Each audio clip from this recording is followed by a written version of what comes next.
Dressing রুমে আবেগঘন চিঠি রেখে যুক্তরাষ্ট্র ছাড়ল ইরান। যুক্তরাষ্ট্রের লস অ্যাঞ্জেলেসের সোফি স্টেডিয়ামের ড্রেসিং রুমে একটি আবেগঘন চিঠি রেখে দেশ ছেড়েছে ইরান ফুটবল দল। সেই চিঠিতে উঠে এসেছে ইরানের ইতিহাস, জাতীয় গর্ব এবং আতিথেয়তার জন্য কৃতজ্ঞতা।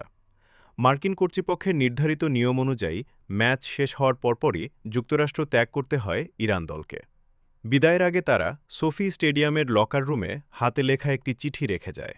পরে সেই চিঠির ছবি প্রকাশ করে ইরান ফুটবল ফেডারেশন।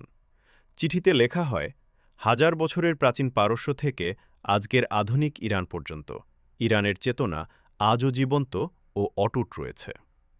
লস অ্যাঞ্জেলেসের আতিথেয়তার জন্য কৃতজ্ঞতা জানিয়ে তারা আরও লেখে, ধন্যবাদ লস অ্যাঞ্জেলেস, আপনাদের আতিথেয়তার জন্য।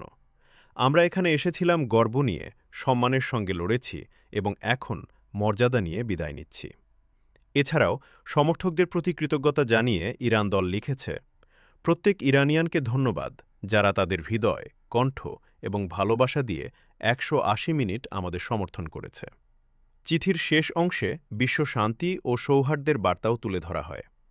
প্রত্যেক দেশের মধ্যে শান্তি, সম্মান এবং বন্ধুত্ব বজায় থাকুক।